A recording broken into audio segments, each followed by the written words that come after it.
आपण ऐकत आहात कलंक तिच्या अस्तित्वावर लागलेला डाग भाग 32.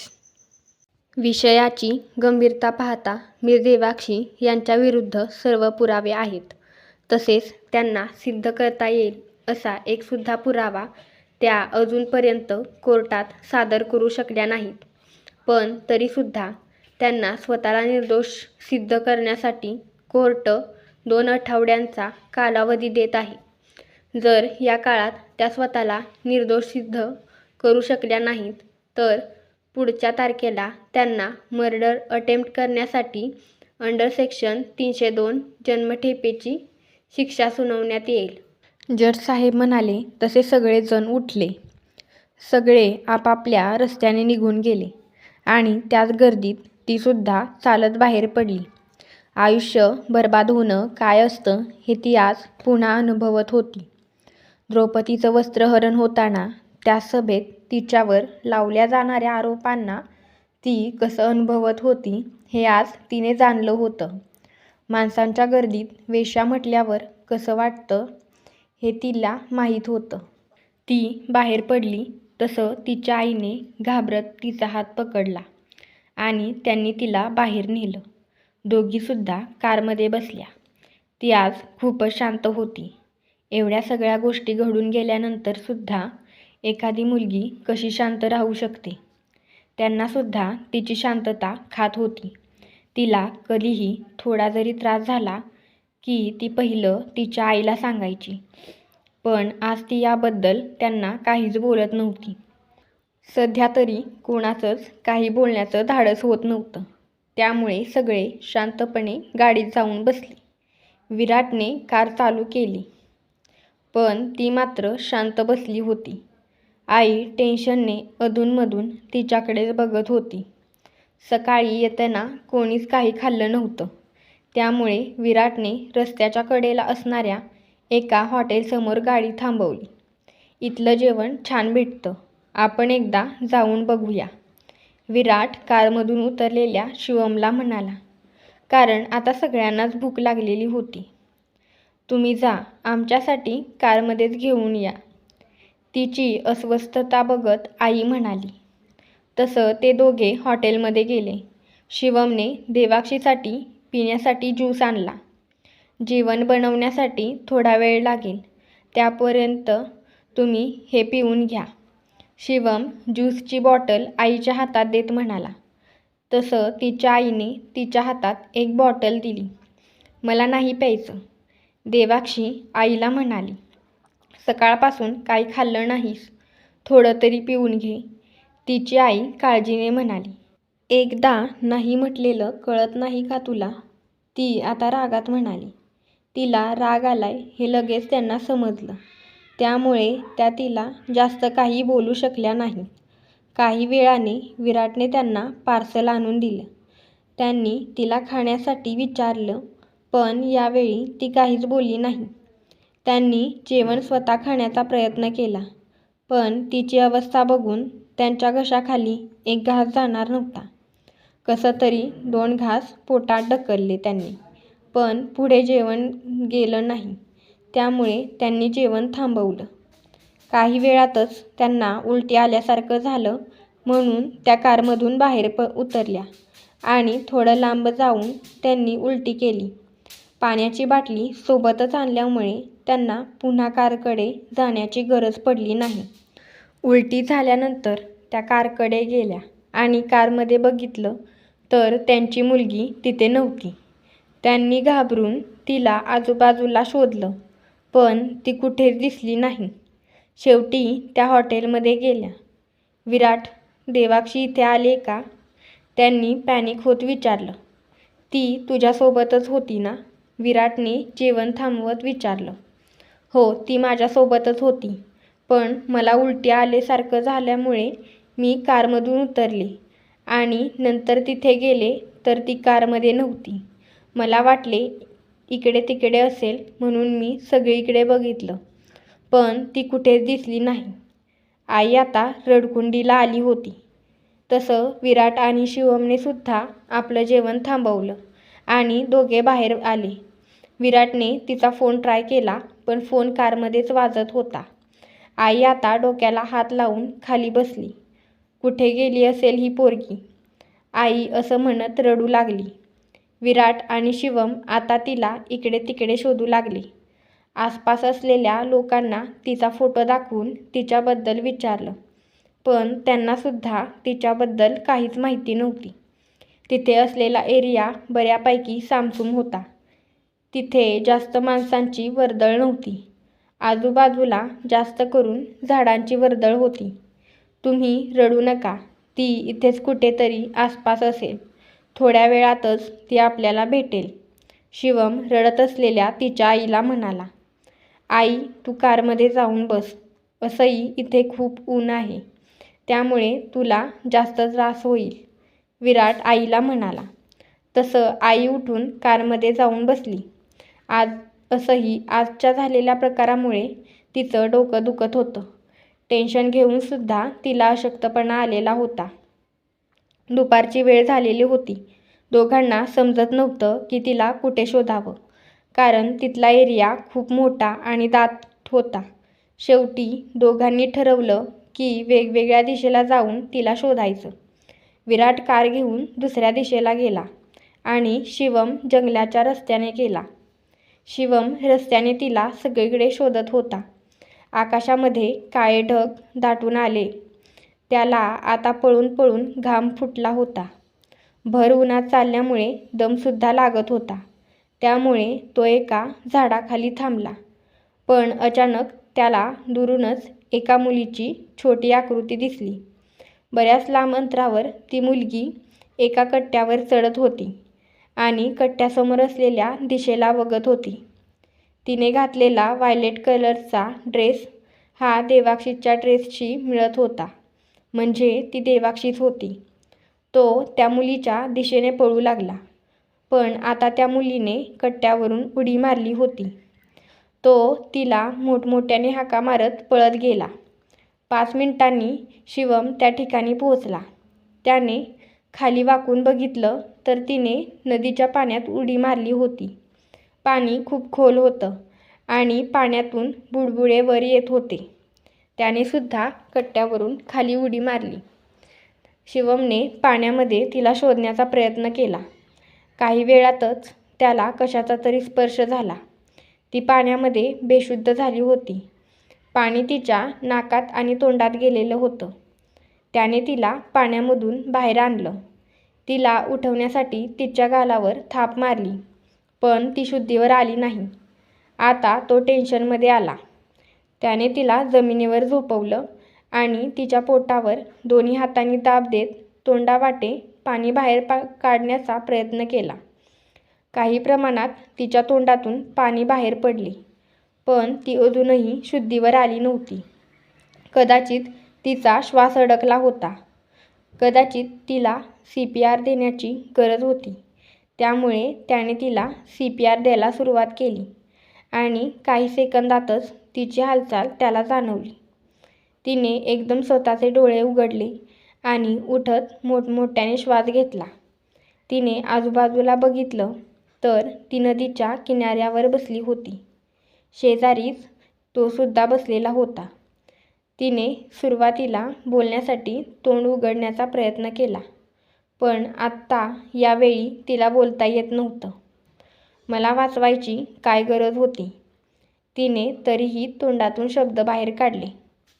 एकतर तू हा मूर्खपणा केलास त्याचं काही नाही, पण तोंड वर करून मलाच विचारत आहेस की मला वाचवायची काय गरज होती?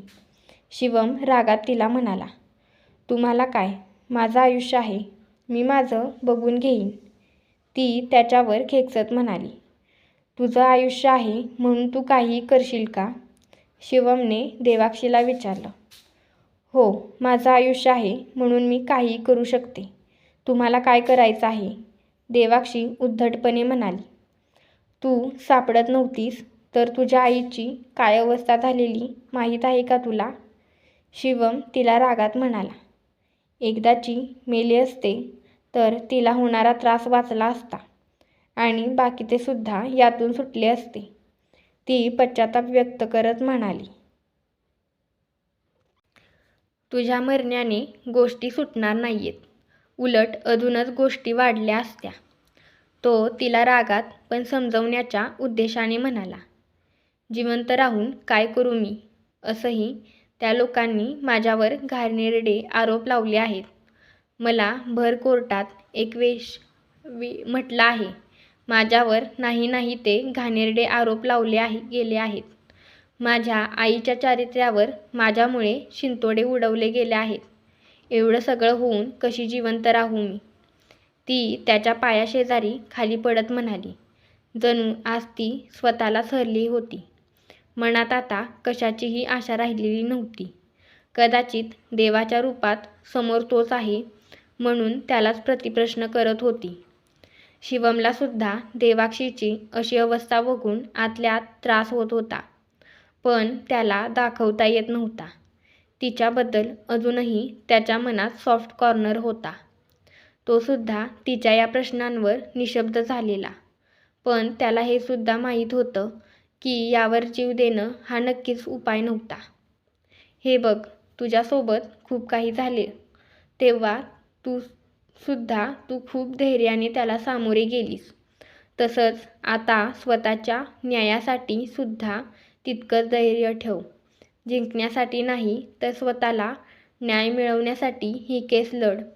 जर तू इथे हरलीस तर या जगातली ती प्रत्येक मुलगी हरेल जिच्यासोबत हे सगळं झालेलं आहे. तुला त्यांच्यासमोर तुझा आदर्श ठेवायचा आहे. पण तो जीव देण्याचा नसावा तर स्वतःच्या हक्कांबद्दल लढण्याचा असावा. जर तू हा आदर्श त्यांच्यासमोर ठेवलास तर त्यासुद्धा स्वतःला सक्षम बनवण्यासाठी लढतील. शिवम तिच्या शेजारी पुन्हा बसत म्हणाला. तो जे म्हणत होता ते तिला पटत होतं. पण काही गोष्टी मनाला इझिली पटतात. पण त्यांना सत्यात उतरवणं खूप अवघड असतं. तिला स्वतःला सावरणं खूप अवघड जाणार होतं. पण ते अशक्य नक्कीच नव्हतं. तिला त्रास होणारच होता. पण त्यातून तिला मार्ग स्वतःलाच काढावा लागणार होता. दोघेही सध्या वरच्या कट्ट्याच्या कडेला असणाऱ्या रस्त्याकडे आले होते. थोड्या अंतरावर चालल्यानंतर विराटसुद्धा त्याची कार त्यांच्या दिशेला घेऊन येत होता. विराटने त्या दोघांसमोर गाडी थांबवली आणि कारमधून तिची आई उतरली. आईने तिला रडतच मिठी मारली. कुठे गेली होतीस मला एकटीला सोडून? आणि ही अशी भिजलेली का आहेस? आई तिला भिजलेली बघून म्हणाली.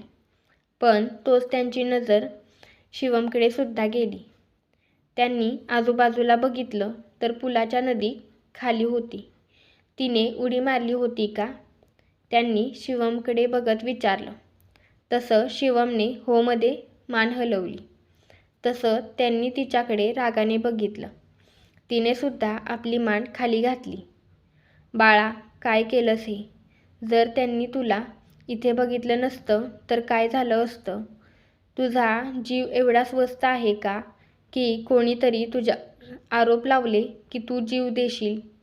आईने तिला विचारलं. पण माझा जीव एवढा सुद्धा किमती नाहीये की आपल्या आईवर आणि माझ्यावर घाणेरडे आरोप लावल्यानंतर सुद्धा मी जिवंत राहू शकेन, ती आईला म्हणाली. आई तिला काहीतरी बोलणारच होती. पण विराटने त्यांना डोळ्यांनीच थांबवलं. तसं आई तिला काही बोलली नाही.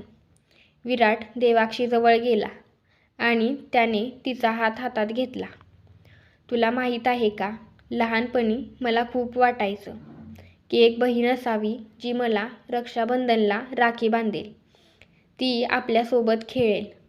पण ती बहीण मला कधीच भेटली नाही. नंतर तर मी आशा सोडून दिली होती.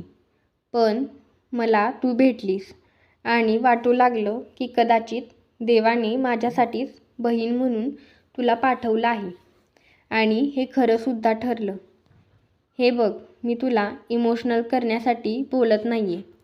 पण यासाठी बोलतोय की एवढ्या मोठ्या जगात वेगळं होऊन सुद्धा प्रकृतीने आपल्याला पुन्हा भेटवलं आहे. याचा अर्थ तिला तुझ्या आयुष्यात हरवलेले रंग पुन्हा भरायचे असतील. तुझ्याबरोबर झालेल्या प्रत्येक गोष्टीचा हिशोब ती वेळ करणार आहे. पण त्या वेळेला तुला थोडा वेळ द्यायला लागेल. हा असा जीव देऊन तुला काहीच साध्य करता येणार नाही. काही दिवसांनी ते लोक तुला विसरतील सुद्धा. पण तू जर तुझं उदाहरण जगासमोर ठेवलंस तर अख्खं जग तुला लक्षात ठेवेल. सध्याची वेळ वाईट आहे, पण ही वेळसुद्धा निघून जाईल आणि तुझं आयुष्य पुन्हा आनंदाने जगशील. पण त्याआधी काय महत्त्वाचं आहे हे माहीत आहे का? विराटने शेवटी तिला प्रश्न विचारला. काय? देवाक्षीने न समजून विचारलं. तुला स्वतःवर प्रेम करायला आलं पाहिजे. तू स्वतःची रिस्पेक्ट करायला हवीस. तुझं आयुष्य तुझ्या विचारांवर चालायला हवं. दुसरे काय विचार करतात यावर नाही. दुसऱ्यांना काय वाटतं यापेक्षा महत्त्वाचं आहे की तुला काय वाटतं. दुसरे तुला किती काहीही म्हणू देत, पण तुझ्या मनाला माहीत आहे ना की तू कोण आहेस? विराट देवाक्षीला म्हणाला. तसं तिने होमध्ये मान हलवली. नेहमी लक्षात ठेव, दुसऱ्यांना ओळखण्यापेक्षा जो स्वतःला ओळखतो तो अख्खं जग जिंकू शकतो. त्यामुळे बाकीच्या गोष्टींवर लक्ष काढून तुझ्या प्रोग्रेसवर लक्ष दे. तुझ्या आनंदावर लक्ष दे. विराट तिला इमोशनल होत म्हणाला. त्याने तिला एवढ्या सोप्या शब्दांत आणि सहज समजावून सांगितल्यामुळे तिला आत्ता मगाशी केलेली कृती मूर्खपणा वाटू लागली. आपला जीव एवढा स्वस्तही नव्हता की आपण लगेच तो गमवायला गेलो होतो असाही विचार तिच्या मनात आला. आज या गोष्टीला 1 आठवडा झाला होता आणि तेव्हापासून तिने शांत राहणे आणि रडत बसणे सोडून दिलेलं होतं. आता ती बाकीच्या गोष्टीसुद्धा आनंदाने करत होती. जास्त काही वाटलं तर घरातल्या सगळ्यांशी मोकळेपणाने सुद्धा बोलत होती. एकूणच आता तिने मागच्या गोष्टींना धरून बसणं सोडून दिलं होतं. शिवम आणि देवाक्षीला भेटून सुद्धा 1 आठवडा झाला होता. काय माहीत का, पण तिला बरेच दिवस बघितलं नसल्यामुळे त्याला कसं तरी होत होतं. त्याच्या डोळ्यांसमोर सारखा तिचा चेहरा येत होता. आज रक्षाबंधन सण होता, त्यामुळे त्याला सुद्धा सुट्टीच होती. पण तो डायरेक्ट शिवानीकडे जाऊ शकत नव्हता, कारण दरवेळी शिवानी त्याच्याकडे येऊन राखी बांधत होती. सध्या तरी तो जाऊ की नको जाऊ या द्विधा मनस्थितीत अडकला होता. त्याने पिस्ता क्रीम कलरचा शर्ट आणि ब्लॅक पॅन्ट घालून फोन घेऊन सोफ्यावर बसला होता. कदाचित शिवानीच्या फोनची वाट बघत असेल. त्याचं मन विनाकारण अस्वस्थ होत होतं.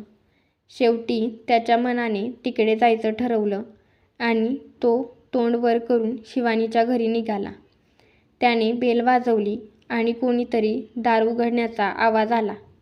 त्याला देवाक्षीने दार उघडावं असं मनोमन वाटत होतं. त्यामुळे त्याने डोळे बंद केले होते. डोळे उघडताच समोर जिची इच्छा मागितली होती तीच उभी होती. रोजच्यापेक्षा आज जरा ती वेगळीच दिसत होती. केस मोकळे सोडलेले होते. क्रीम कलरचा डिझायनर टॉप आणि त्याच पॅटर्नमध्ये प्लाझो पॅन्ट घातली होती. चेहऱ्यावर थोडासा मेकअप केलेला होता आणि चेहऱ्यावरचं तेजसुद्धा तिच्या सुंदरतेत भर घालत होतं.